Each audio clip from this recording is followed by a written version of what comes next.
Good morning, good afternoon, good evening around the world. My name is Doug Brunke. I'm the founder and CEO of Global Chamber, and I'm certainly not the right person to be facilitating and moderating this event, except for the fact that as I view the world, I would say there's two regions that are probably the most important over the next 10 or 20 years. One is India, and this month we have two events on India with Gunjan Bagla, he spoke on the 7th. He's speaking on the 28th. I'm also going to be seeing him in Los Angeles this week. We have two big events there. And I saw him last week at the event that's behind me, and that's Shalom Bako. He is the CEO of Avravana, and he's a longtime member who is an exporter from mainly Nigeria. And so we were at the Port of Los Angeles, I guess it was last week. It was last Monday, actually, 7 days ago. And we were doing two things that ended up being somewhat connected. We were talking about innovation, and we were applying theory of constraints on that with Rami Goldratt, who is the son of Eli Goldratt. If you're not familiar with the theory of constraints, the groundbreaking book, The Goal, is one of the most famous and influential books of all time. It is a 1984 book, so it's almost 40 years old. The concept of theory of constraints has been mainly used in manufacturing and logistics. So certainly exporters around the world have been using it to get more throughput through the system. And one of the things that Rami has developed based out of Israel is the application of theory of constraints for innovation. And I've now heard him present 3 times, and I get excited every time, and in fact, even more excited. And Global Chamber is actually supporting workshops that they're doing in Los Angeles and Phoenix and hopefully around the world. So if any of you are here in Africa or interested in learning more, pop me an email or let me know. I'm happy to talk to you about having a next event next year in Africa with Rami. He's interested, and it would be a great application, I think, for the right audience, or one that you know is applying innovation or interested in becoming more innovative. The connection with Shalom Bako behind me and Israel, as you might imagine, Shalom Bako, shalom means peace, I believe, in Hebrew, and it turns out Shalom Bako's father was very involved with Israel, and subsequently so is Shalom. I think I see, and I know Ruby Golo in the audience here. I think you may, Ruby, be also connected to Agritech, I think it's called, in Israel. It's coming up, I believe, in October. That's an annual event for agriculture in Israel. And because of the innovation that Israel has with technology around agriculture, there seems to be a connection between Israel and many folks in Africa. So there certainly is with Shalom. He was named with a Hebrew name, and he has a very warm place in his heart, and he will be at that agricultural event, like I said, I believe in October. If any of you can share more about that, that would be great. I'd like to kick off the program, if you don't mind, with Niyi Sanusi, because a couple hours ago, we were talking about... Oh, I'm sorry? Oh, okay. Felix, did you have something? No worries. No. So no. Oh, I'm trying to mute you, but I can't seem to. So thank you, whoever did that. So please feel free along the way to raise your hand or to unmute yourself and talk. It's a free conversation we're having. We'll be here for another 50 minutes. And the conversation really is focused in on what are some of the opportunities that we all should know about that are happening in Africa, or we expect to happen in Africa. And why I wanted to start with Niyi is that a couple hours ago, we were talking about an event that we're doing, hopefully one in a series of events about investment in Africa. Exporting is going to increase, continues to increase in Africa, and so will foreign direct investment in a more trusted and solid way as we go along. And knowing where those best opportunities are is critically important. So Niyi has been very kind to put together with Courtney Finger, one of our members, a key member out of London, an investment summit where we're talking to a number of people, at least a dozen experts talking about, their views of different market segments. And Niyi, I'd love to start with you. Could you maybe kick off with a view of that event on the 28th and anything else you'd like to share regarding what's going on in West Africa or anything related to the business topics that we're talking about today? Niyi Sanusi, who is our advisory board chair for Global Chamber Lagos. Niyi, please go ahead. Thank you, sir. Thank you, Doug, always. Good afternoon from Lagos, Nigeria. It's a pleasure to be here. Now, as Doug said, we've had a meeting just a few hours ago with some of the speakers who will be on the panel for the FDI event we'll be having next week, Thursday, September 28th. That event is basically focusing on foreign direct investment in Africa. We are zeroing on 4 key areas: agriculture, manufacturing, renewable energy, and fintech technology. And the reasons are fairly obvious. Agriculture, of course, is the mainstay of many African economies. Manufacturing is the direct secondary level of production for agriculture. Then, of course, we are seeing fintech growing in places like Nigeria, Kenya, South Africa, and a few other areas. Renewable energy is a natural factor because a lot of African countries, including oil-producing countries like Nigeria, Gabon, Ghana, are heavily focused on energy, crude oil, fossil fuels. But as the transition begins, even on the continent, into renewable energy, there's investment growing, there's investment opportunities coming up. And so we're having speakers in these areas. One of them, at least, is here, Komi Plu, who's going to be speaking on agriculture, agribusiness. And so that's a very key area for many African economies.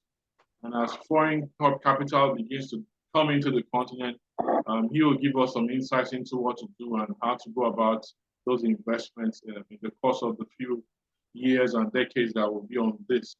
Doug has said that we expect it to be one of the series, and hopefully this will just be the kickstarting series, and we'll build up from that, perhaps also in partnership with other organizations who are already in that space.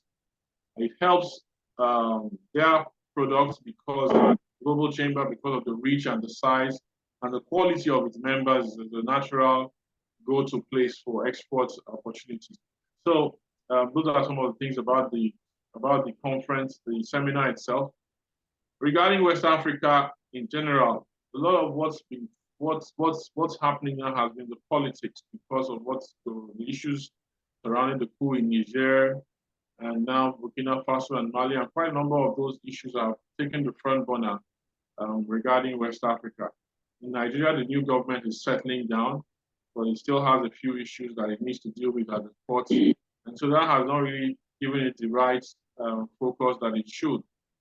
But as you know, some of the African countries have been involved in the BRICS movement at a meeting in South Africa about a few weeks ago. And just about now, there's a UN General Assembly meeting going on in New York, and some of the Nigerian president is there personally. So he's trying to bring in as much investment as possible into Nigeria. Last week, he was in India and met a few heavyweights in the Indian business community before he flew to Dubai, Abu Dhabi rather, to also meet the UAE president on these issues. So there are quite a lot of things going on in West Africa at the moment. I can speak in that regard on Nigeria, and these are some of the points that I have at the moment. Thank you very much. Fantastic. Thank you for your knowledge and your leadership. Really appreciate that great overall summary. Any comments or questions for Niyi, please? feel free to unmute yourself. While we're waiting for any comments, Niyi, I'd like to just take one step back. We have now a number of events every month that cover different opportunities in Africa. And as we continue to grow the different chapters, we thought it was important to have one that covers Pan-Africa. So this one, last month, we covered East Africa, largely kind of Kenya and beyond. And I thought it was fantastic that we had contributions from Djibouti and Ethiopia and Somaliland and Somalia, some new faces within Global Chamber. So that was really exciting. And then some others. Today, it's mainly West Africa. And then I believe next month, it's more around Southern Africa. The event that we're talking about coming up on the 28th covers all of Africa. Comey, I see that you are unmuted. Thank you for your leadership. You're the advisory board chair for Accra and Ghana, just as Niyi is for Lagos. Would you like to share what you'll be talking about at the upcoming summit, or anything else that we should know? Yeah, thank you. And thank you, Niyi, for your leadership on this summit that you're preparing. Thank you, Doug, for the opportunity. Yeah, we call Ghana the gateway to Africa because we think that we are in the center of the world, literally, geographically, Ghana is the center of the world, okay? So that being said, Africa is very attractive now for foreign direct investment for the reasons that Niyi just explained. Why am I focusing on our agribusiness? Is because for many reasons, chief among them is agriculture and food and beverage is recession proof. We have seen that in Africa during the pandemic, when we were heavily dependent on rice import from Asia and chicken, poultry import from Brazil and China, we realized that it is not a sustainable approach. We cannot feed our people by relying on import.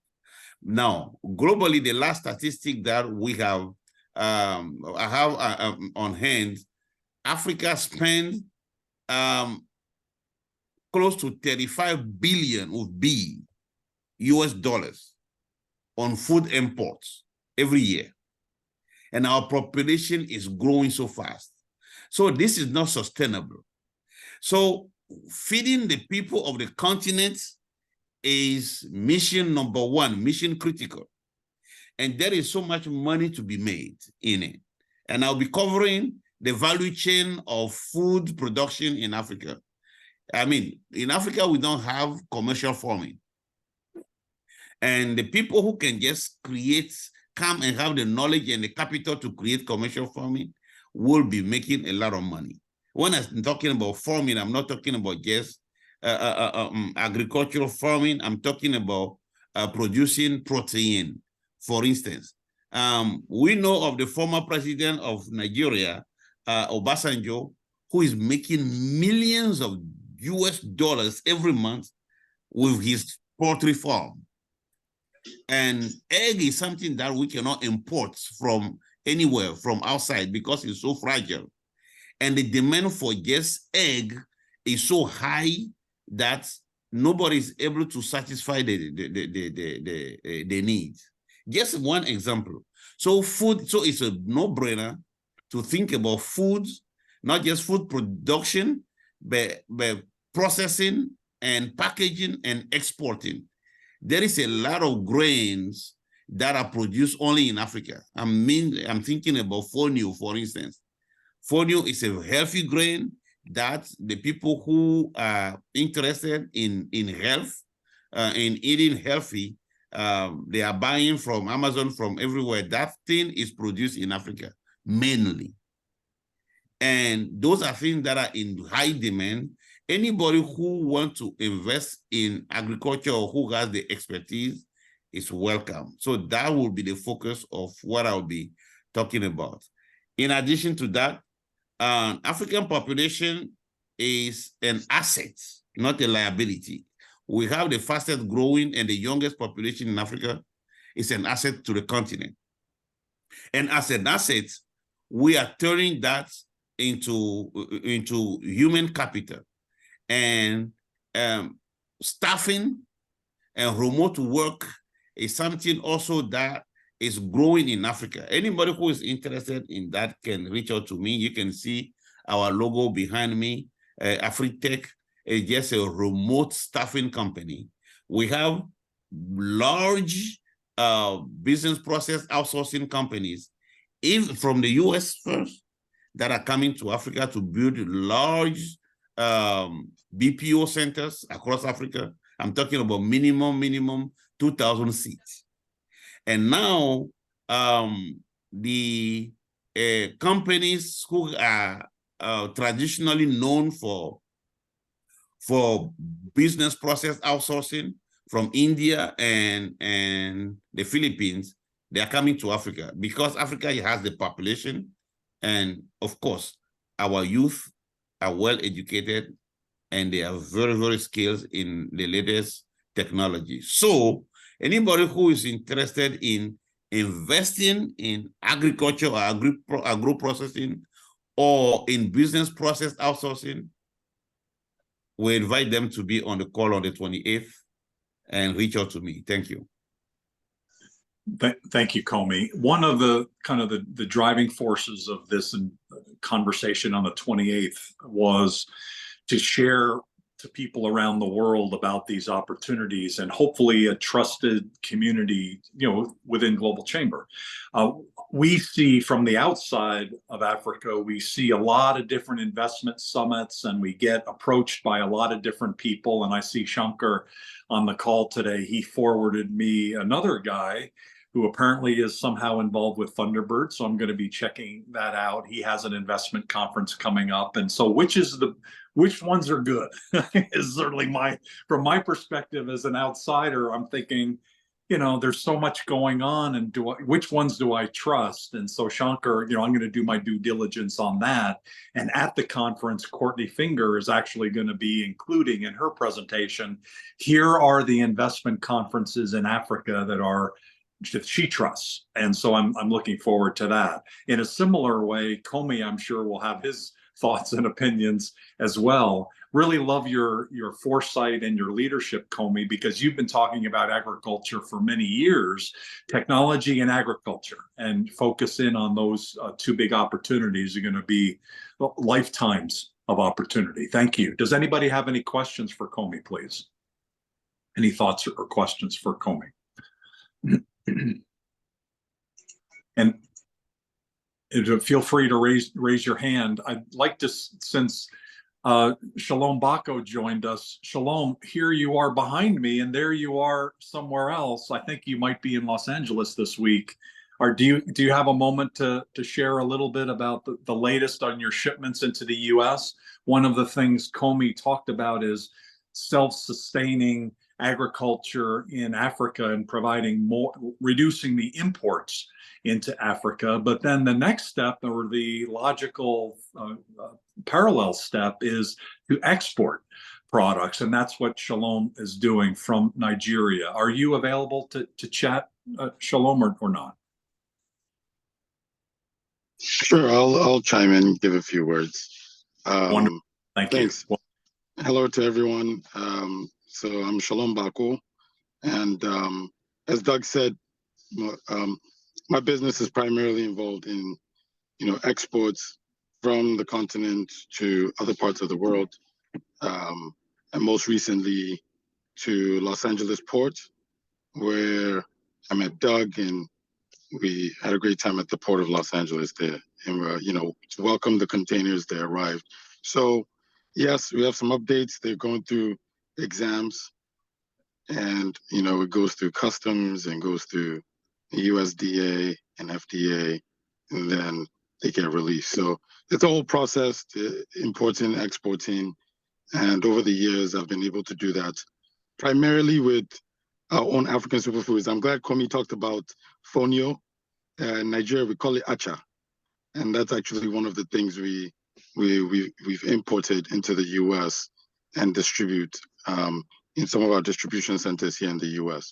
So all our products are, from the continent, and we distribute within, North America and other parts of the world. But Doug, thank you for having me.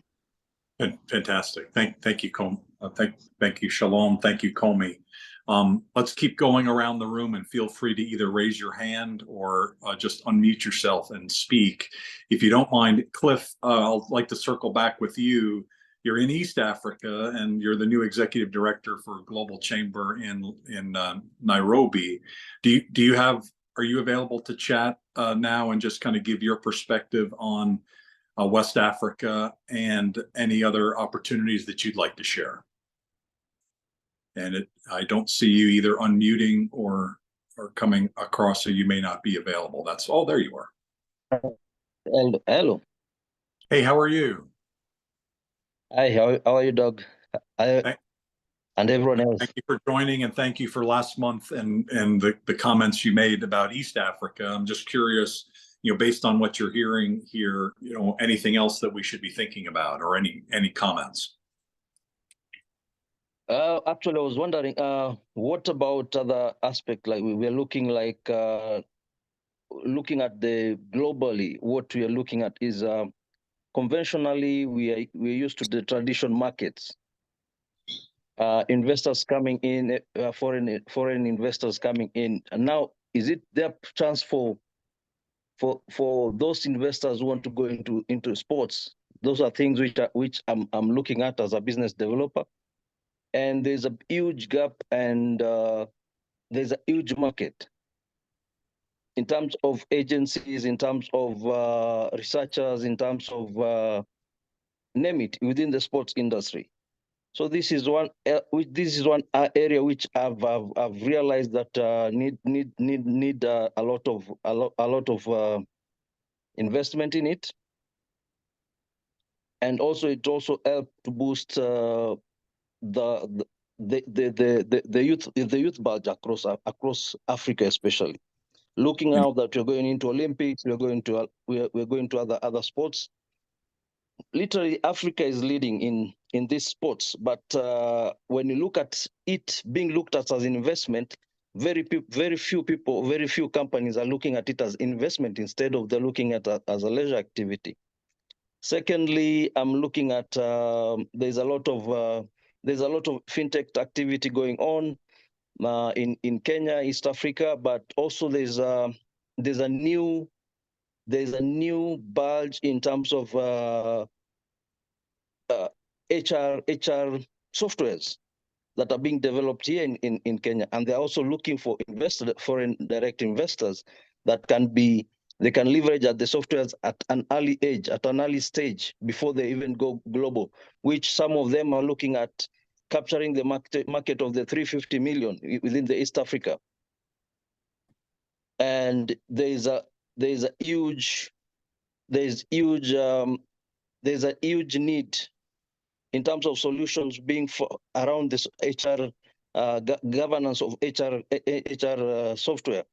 So this is something which I looked at it, and it could be interesting. It's something which, if we have people who are interested, we could contact me, and I could give them a leeway on some of the developers who are doing some of these softwares, which we personally I'm using in my companies right now. Fantastic. Thank you for those comments. When you say sports, what types of things? Is that building stadiums or sports programs in schools, or what types of things? There's sports in terms of education in sports management. Okay. There's sports, the study and infrastructure, that one I would want to leave it to the government and the county government to look into. But I would want to look at the training of sport managers, having symposium for the sports people, understanding the sports culture, financial adequacy within the sports people, These are some of the things I've realized that is lacking. And if we have programs that are training them in terms of exposing them and opening their minds into looking at the possibilities, it's something which is worthwhile, can be done. Okay. Let's bring that up with Thunderbird in Nairobi as well as a possibility, and I'll talk to the dean here, and then I think a week from tomorrow, and I'll bring up the topic of sports and see what they have in that area. Maybe there's a way we can get some classwork there. Thank you, Cliff. Does any questions or comments based on what Cliff said? And I'll just keep going around the room. Just feel free to raise your hand and or unmute yourself. I see two of our leaders in Ghana, besides Comey, are here. Gifty, our executive director, and also Ruby Golo is our global advisor for Ghana. And Ruby, I thought of you around the agriculture comments but both Shalom Bako made regarding the Israeli event, and also just in general. I know you're well tied in there. And Gifty, thank you for your leadership. Do either of you have any comments, West Africa or any other topic?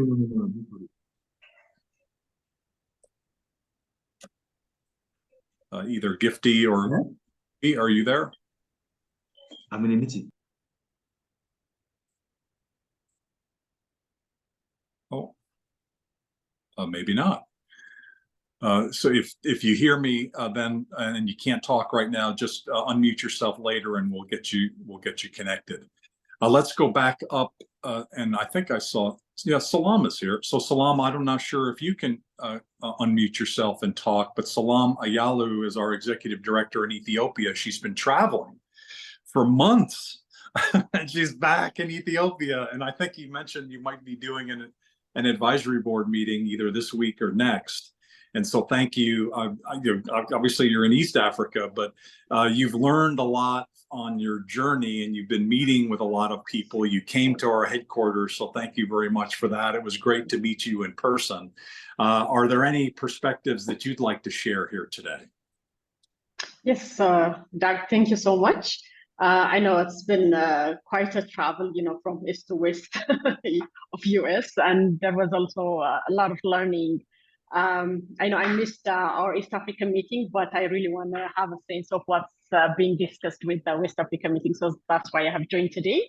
And I think one of the main things that I really want to share with you guys, especially from my meetings with Mijong, Doug, and also with other global chamber advisors in the East Coast, as I know usually as an executive director and as a board member, usually we try to expand our chapter by trying to reach as many people as possible, especially with promoting exports and imports. But one of the most important things that I've learned is basically to link whatever we're doing to, whatever we're doing to promote that chapter, to link it with what we're doing in our business as well. That way, we will have a greater synergy doing our work, growing our business at the same time, promoting and growing the local chapter. That's one of the things.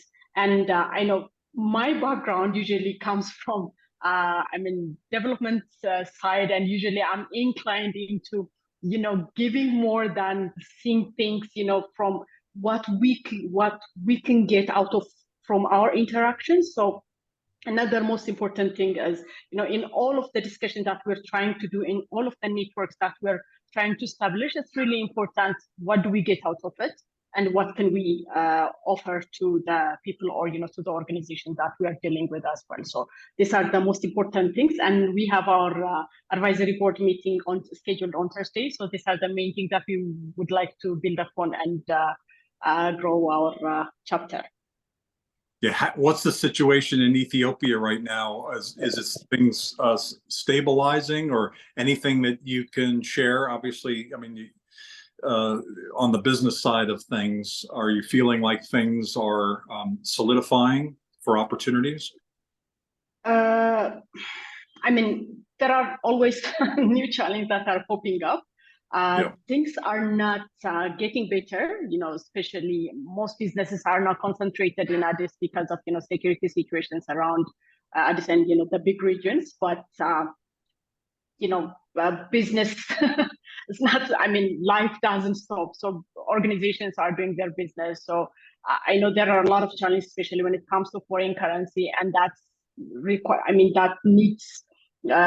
calls for a need for doing business outside of Ethiopia to bring as much foreign currency as possible for businesses. So either way, there are a lot of challenges, but we have to deal with it to survive as well.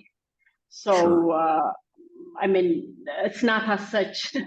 Things are not getting better, but we have to strive and we have to help businesses who are striving as well. Okay. Good perspective. Sorry to put you on the spot there.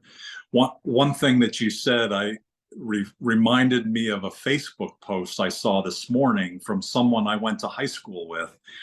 And I thought he was wrong, and you were right in what you just said about giving back. And his post in Facebook, it was, I think, the first thing I saw this morning. And the post said something to the effect of, "My biggest mistake in life is expecting people to give as much to me as I give to them." So that was his post, which, by the way, I think is misguided. I think what you said was much more appropriate in the sense of we give because we know that every time we give, we're not going to get an equal amount back necessarily per person or per effort. But on an aggregate scale, the more we give, the more we get. And we just sometimes don't know where it's going to come from.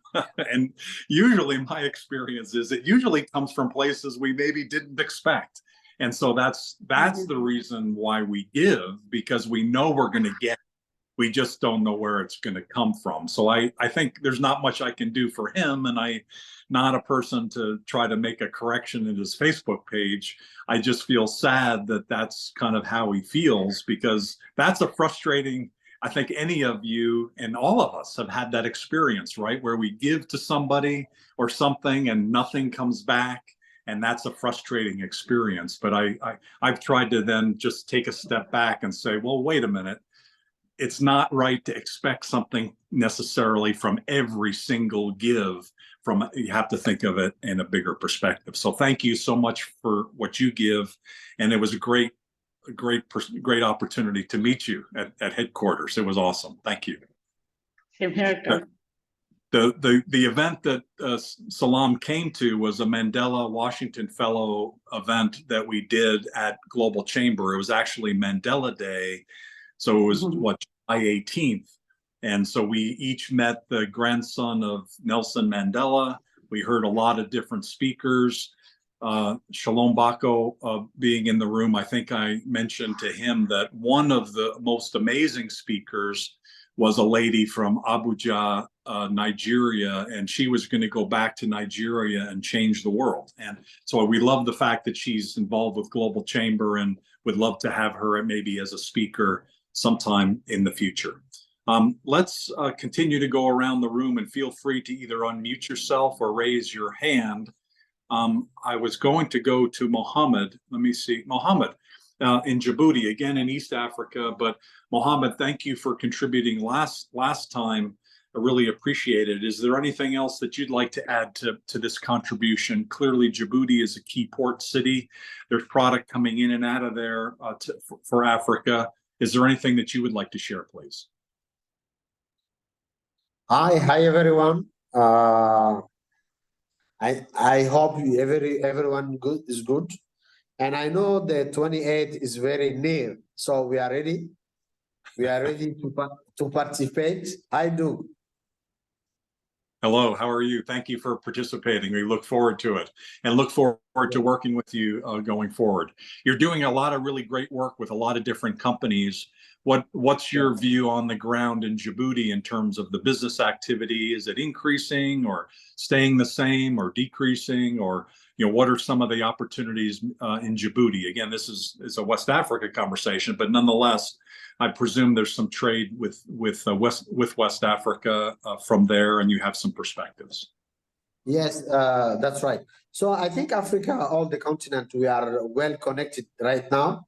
The news right now with our airlines company, they serve Nigeria market from Djibouti.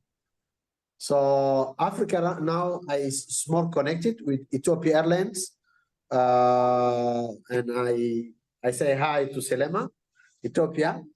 And so Djibouti, we have large opportunity about logistics.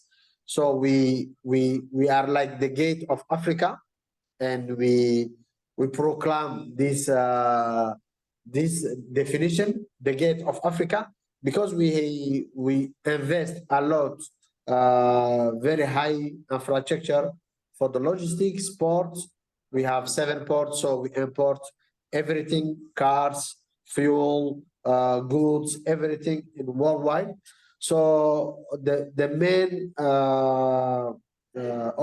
main high potential of our country is the geostrategical position we have in the Red Sea, near to the Red Sea, Bab al-Mandab, near to Yemen. So we develop a lot logistic, but we have also so many opportunity about the energy, about the tourism sector, about also all the interconnection telecommunication. Here in Djibouti, we have 13 cable coming from worldwide, host to Djibouti telecommunication state company. So right now we invite like Meta, Amazon, Microsoft to build data centers in Djibouti, and we have this potential to host and invite data centers in Djibouti for the telecommunication. Right now we have our own cable developed from Djibouti Telecom company to connect Djibouti, Kenya, Tanzania, all the East Africa countries. So about the technology, we have the potential, but we need also tech skills. That's opportunity, because in Djibouti yet we don't have a school to teach young people how to code, how to learn new technology. So I think that's also will be a very good opportunity. Great. Comey would probably be a good person to speak with about that, given his work with the schools. And we've talked about that concept of training and how it can work, and how Mexico has been a leader over the last 15 years in developing that pipeline of talented folks. So we'd be happy to help. Any questions or comments on Mohammed?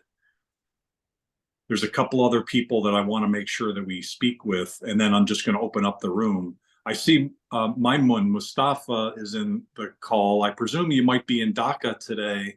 And so Maimun, do you have a moment just to share maybe trade between West Africa and Bangladesh, or any comments that you have about African business, or anything else that you'd like to share? Are you available to talk?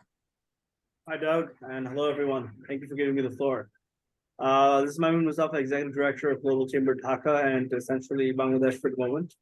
I'm really excited about Africa because it's one of the few destinations that Bangladesh, also being an LDC graduating country, is investing in, and we are going over there. We have a lot of participation from the non-government sector, the NGO sector, that being BRAC, and BRAC is present in a lot of countries in West Africa, as far as I know. I think the potential is huge. Us taking the first step into graduation into an LDC, post LDC status, and being on Sustainable Development Goals, which I was very happy to hear that we were leading as per the index. So seeing all of the speakers today, I think I'm more than ever excited that we can flourish trade together. Bangladesh is very good in ready-made garments. We're number 2 in the world after China. So I think there's a lot of technical know-how that we can also share with our brothers and sisters who are in that part of the world, in Africa. And I do believe that tech is also something that our government is promoting a lot. And our new strategy for 2041, that is for 75 years of Bangladesh, is, excuse me, smart Bangladesh and how to smartify the country. We started with Digital Bangladesh in 2021, and we've been very successful in getting there under the leadership of our Honorable Prime Minister Sheikh Hasina. So I would implore anyone to get in touch with me on LinkedIn, or I've also given my details in the chat, and explore how we can help you get better. If you would like to explore Bangladesh, South Asia, or Southeast Asia, I'd love to be there to assist you with that. Thank you very much. Thank you, Maimun. Thank you for your leadership. Comey, would you like to say anything either for one of the either speaker, Mohammed or Maimun?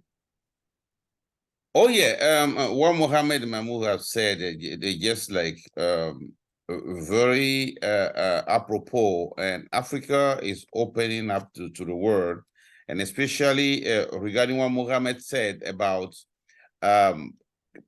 capacity building. Yes, we have a large population, but the large population is not going to do us any good if we do not train them and build up their skills. So capacity building is key, and that's why we're investing in tech, high tech, and training the youth, certifying them for the various computer skills. We are focusing more on data science and artificial intelligence. That's what we're focusing on. But I would like to take the opportunity also to address the elephant in the room, which I'm not sure why nobody's talking about it. Lately, Africa has been on the news for things that seems to be risky, for political unrest, if I might use that word. But I just want to reassure everybody that it is not all that bad like the media would like to portray. Personally, I do not condone any unconstitutional change of government, like a military coup. I do not condone it at all. But it is things that happen, and we business people have to live with it. One pedigree that we can notice with all these various coups that are happening across West Africa and now getting into Central Africa is their bloodless coup. They are like maybe the Republican Guard just locking the president in the room and say we want to change the government. Now, I do not have expertise to speak to why there are coups in Africa, but I can speak to the business community to reassure them that Africa is still open for business. Contrary to the coups that we have had in the 60s and the 70s, first of all, these coups are bloodless, even though I condemn them. But secondly, you have not seen any massive government seizing anybody's any business investment assets from any foreign investment activity. Even in the mining sector, countries like Guinea and Niger, they just want to revise and review the existing contracts. So rather than listening to the news media and get the wrong information, I think if somebody is here outside Africa who wants to invest in Africa, is worrying about the political risk, the perceived political risk in Africa, you guys should talk to us. We are the experts. As far as you're a business person, you operate in any African countries, and you don't get yourself involved in politics, or you're not doing anything dirty, nobody has any problem. I mean, these coups has happened, and there has not been any bloodshed. So I want to reassure everybody, Africa is still open for business. Africa is doing well. This Right. is just like we used to have the Arab Spring. I think this is something that is happening and it will stop. But business is still continuing. I wanted to address that. That's an important point. So I'm going to get to Ruben in a moment, but I'm wondering if Dorniki Agbo, are you available to speak? I know you're on the advisory board there in Accra with Comey. Are you available? Are we in a Gifty or Ruby? Ruby's driving, so we got a message from Ruby, so she's not available. So either Gifty or Dorniki, no. So okay. So how about Ruben? Ruben, please go ahead. Unmute yourself. And did you have a comment either about what's been said by someone here in the room or something you'd like to add, please? Thank you very much, Doc. Thank you so very much. And kudos to all of you at the Global Chamber. You are doing a wonderful job. I want to believe that all those who are following us on all social media platforms are actually stepping into benefit from all what the Global Chamber has been doing. I just want to add a little bit to what Mr. Comey, the agricultural expert in Ghana, just said concerning tools. It's very, very true. Africa is safe for business. Very, very safe. In fact, very safe. Where I stand a little bit to differ with him is concerning French Africa. Mr. Comey, you want to understand that French Africa has been under a terrible grip from its colonial master. I wouldn't want to pronounce the name here. So the time is now for French Africa to review its relationship with its colonial master. So what is happening in French Africa is an ideology that we especially young Africans, I personally from Cameroon, I stand to support, because we have been in so many, in more than 60 years today, under the grip of the colonial master, which doesn't give us the possibility and the opportunity to score, like what is happening in Ghana and what is happening in West Africa. So Africa is safe for business, safe for business nations, and now we are actually championing the implementation of the African Connector 50. So we are telling our brothers in other continents to know that Africa is safe. They can come to Africa and carry out their investments, and we of the Global Chamber, we are ready to protect them to carry out their business safely. Thank you very much, sir. Thank you, Ruben. Really appreciate it. We have about 8 minutes left, and typically we wrap up at the top of the hour. But if there's something going on, we might go over. But we typically wrap up. Everybody that has been speaking so far is a member of Global Chamber, and I'd like to call on Yvonne Rivers. She's not a member, but she has been a member in the past. We'd love to have you back, Yvonne. I know I presume and hope you're still involved with Africa. Are you still involved, and are there any perspectives that you would like to share? You're such a tremendous expert voice on Africa and for small businesses. And Yvonne is also a graduate of one of the most famous historic Black colleges in the United States, Lincoln University, outside of Philadelphia. So thank you for joining us today.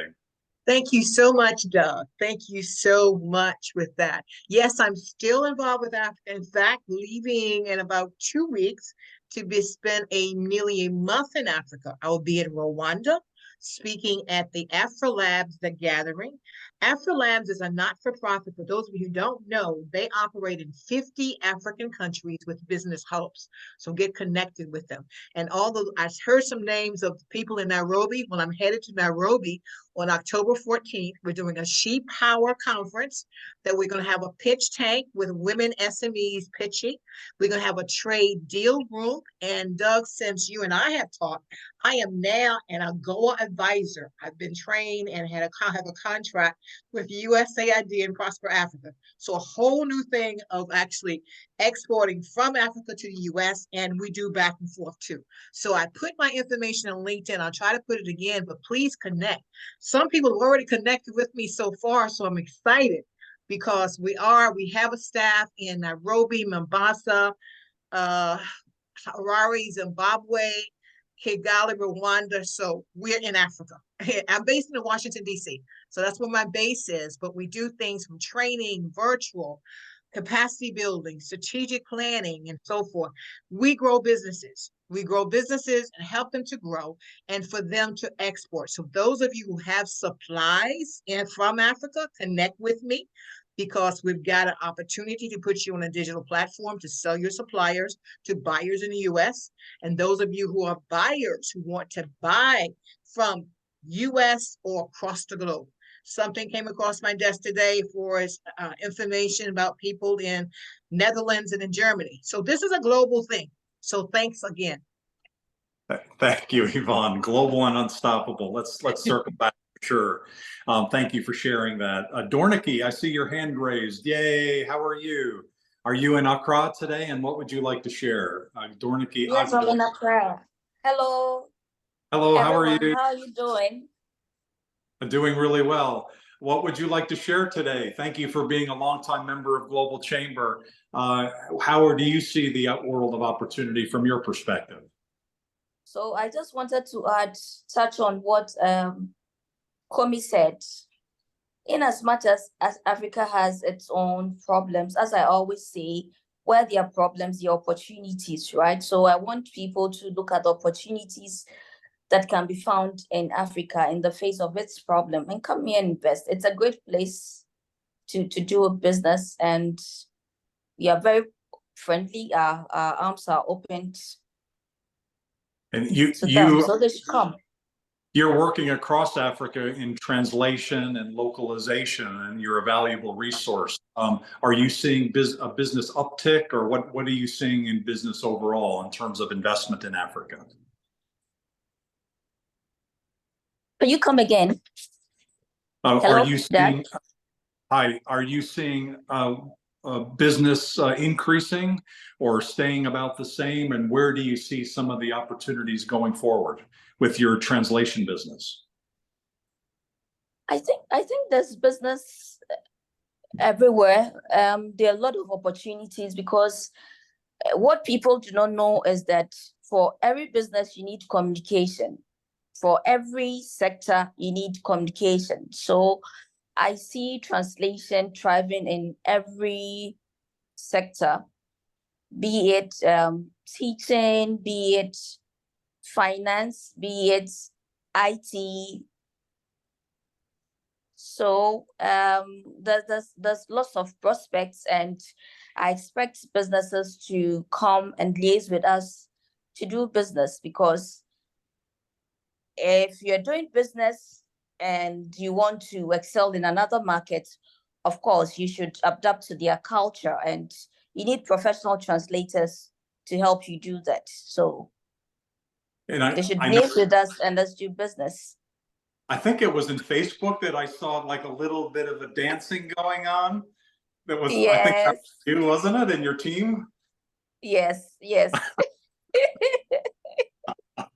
That was great. I love that. That was one of the more refreshing things I've seen today, for sure. We only have a couple minutes, so if anybody else would like to a quick introduction, 30-second introduction, please go ahead. Unmute yourself and fire away. I see Claudia has her hand raised. Why don't you do next? 30 seconds, Claudia. Hi.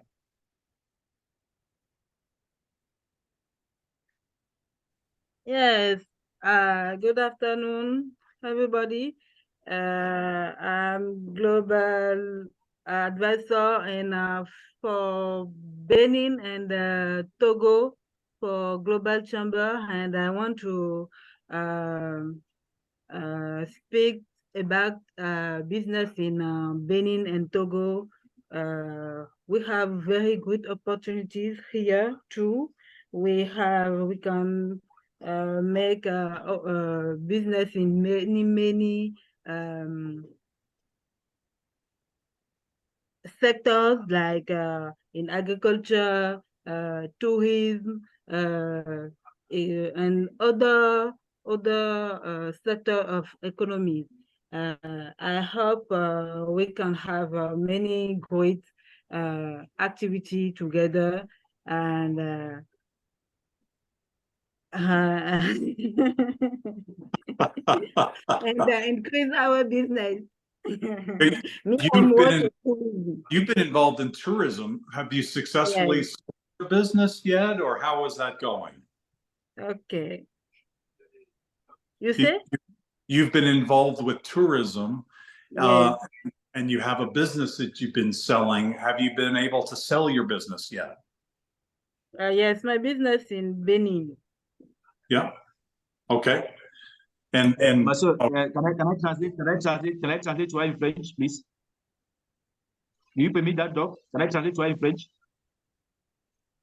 come again? Doc, will you permit me to translate what you were saying to her in French, please? Oh yeah, yeah, s'il vous plaît. Ma soeur du Bénin et du Togo, bonsoir. Oui, bonsoir. J'ai parfois Donc, un peu de problème à comprendre ce qu'on dit en anglais. justement, c'est pour cela que moi j'ai voulu que vous vous exprimez en français parce que le monde est bilingue. Bon, Doc est en train de vouloir oui, Doc est en train de vouloir savoir si votre affaire de tourisme, si vous parvenez à avoir des clients sur l'espace de la chambre globale. Est-ce que vous parvenez à avoir les clients sur l'espace de la chambre globale? Non, je n'arrive pas à avoir des clients sur la chambre globale. Par contre, le Bénin a un secteur qui s'ouvre vraiment au tourisme aujourd'hui, qui fait des grandes réformes au niveau du tourisme et qui serait une opportunité pour que les gens viennent voir un peu ce qui se fait chez nous. Il y a de grands chantiers qui sont en cours. Il y a beaucoup de travaux qui sont en cours chez nous. Il y a la statue des Amazones qui a été repris dont on a beaucoup parlé dans le film Woman King que tout le monde a vu, je pense.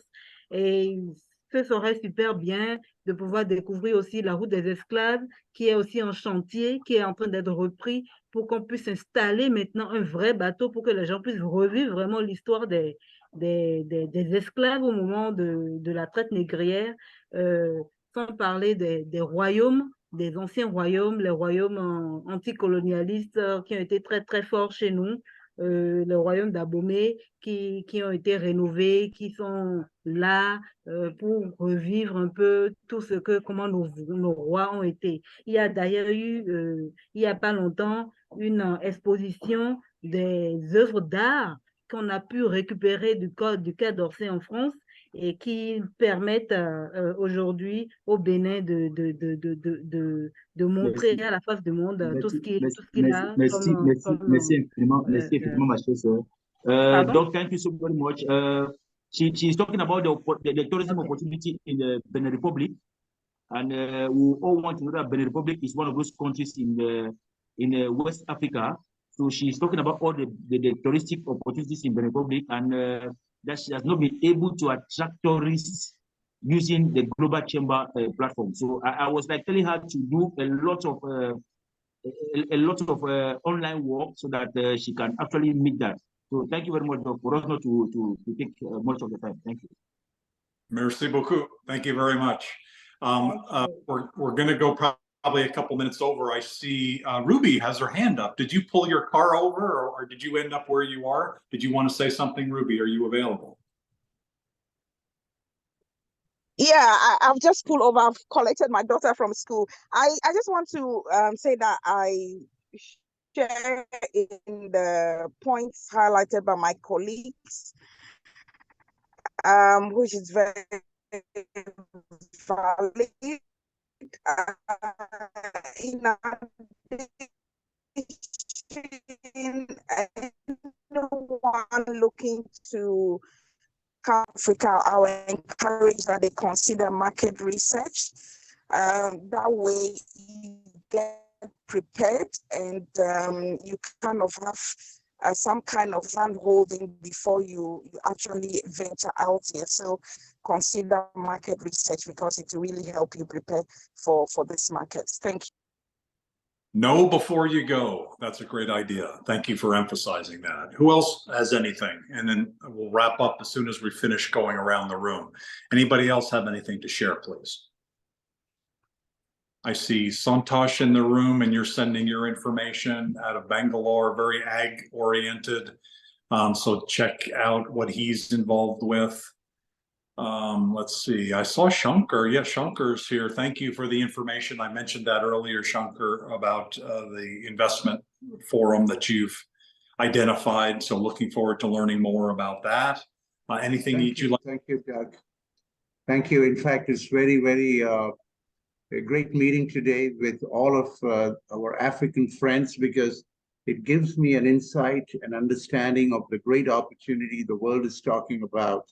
And we ourselves have a program coming up in Las Vegas, and bringing African opportunities to America and the rest of the world. What I was wanting to know is if we can have and identify projects that are ready to sell. That becomes very interesting. I know there are a lot of opportunities. If we can kind of find out which are the opportunities, the size of the opportunity in which sector and how much to invest, if we can collaborate on working that, then I can probably extend that in Gujarat here. Thank you. Thank you very much. Does anybody else have anything to share, please? Yeah. Oh, yes, Niyi.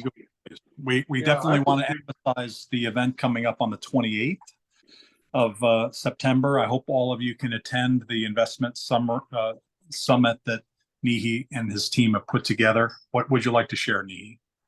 Yeah, just to speak to what Shankar is, it's good if we're specific about projects, and I think it's a discussion we need to have after this meeting.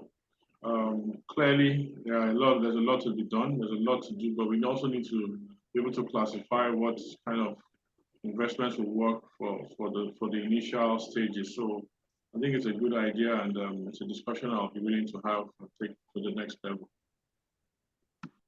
Sure, Very good. perfect. Thank you. Thank you very much. So with that, I think we're at the end of the conversation. I don't see anybody else stepping forward. So Cesar, are you still there? Is there anything that we should have in mind, things that are coming up? I know we have a lot coming up, including the investment summit. That's right. Thank you, Doug. And, just as a reminder, we have the League of Opportunities this Friday. That's the main monthly call of the Global Chamber. And it's going to be pretty busy. We have already like six or seven members confirmed. And so then we have a couple of virtual events that are very interesting, with the wine event happening. When is the wine event, Doug? That's on Friday, right? It's on Friday. Yeah. That's going to be really tough timing for Africa, though. It's like midnight. Sorry about that. You never know. You never know. It's Friday night after all. Yeah, no, it's like 10 p.m. in Accra, so it's pretty late, and so then further later in further east. So but it's about what's really interesting about it, and Yuka Nakasone should hopefully be part of that she'll be able to hang in there. Yuka is our Global Chamber Executive Director in Barcelona, and she's helping rural Spanish wineries export to different countries, including Japan. And really, that's what this is about, is how do the wineries produce, and what's the supply chain look like, and how are they marketing around the world, and how does that whole export piece look like, which I think is not just applicable to wine, but anything food related, in terms of building an industry, of which the California wine industry is a multi-billion dollar business. So Comey, hopefully, are you in Delaware or are you in Ghana this week? I'm in Delaware. I should be in Ghana next month. Oh, okay. So in Delaware, you should be able to do it. Get a glass of wine. We also have the sommelier for the Grand Hotel in the Upper Peninsula of Michigan, who is one of the most famous hotels in the United States, and she's going to be talking about how to choose a wine. So it's how to choose a wine, what's the wine industry look like, and then how are people exporting it. So I think if you have any interest in any of those pieces, please feel free to join. Thank you for sharing. Any last words before we close from Comey or Niyi or Cesar or anybody?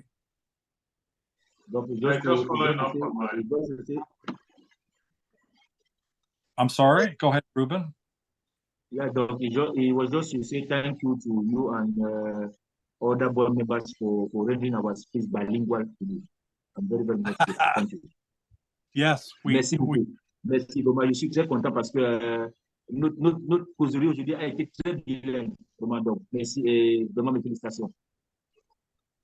Yeah, we do have a French-speaking event monthly as well, and so definitely, and we've had it led by West African French speakers, and so so watch for that. That's also a monthly program that's not Africa-centric, but it's French-speaking centric, and it would be cool to have technology to be able to simultaneous go back and forth, and we need to do that because that's critically important, not just in French but in other languages. Thank you very much. Hey, No, Doug, don't I you guys think, forget. Yeah, go ahead, Ivan. yeah, I think that's an option on Zoom that you have to set it up beforehand that you can do translation. So Okay. done. But what I was going to say, those of you who are cool, you said you in Delaware now? I'm in DC. Yeah, I'm connected in Delaware. Yeah. Yeah, connect with me before you leave. Go back. Those of you in Rwanda and Nairobi, I like to see you. I'll be in Rwanda from October 6th through the 14th, then leaving for Nairobi and be there till the 30th. So I definitely like to connect with you. My LinkedIn. So connect with me. We'll love to. When are you leaving the US? I would like to meet with you personally because you said really interesting things. Are you I think still on in October DC? 5th. I'll be here till October 5th is when I leave out. Okay. Okay. I'm in I'm DC. going to I'm send in you a DC. message. Let's see what we can do. Yeah. Okay. Yeah. Thanks, Doug. Bye, Doug. If you need any recommendations to meet in Newark, Delaware for a coffee shop or something, let me know. Take care, everybody. Have a great Okay, rest of thank you guys. Bye. Bye. Thank you. Bye-bye. Okay.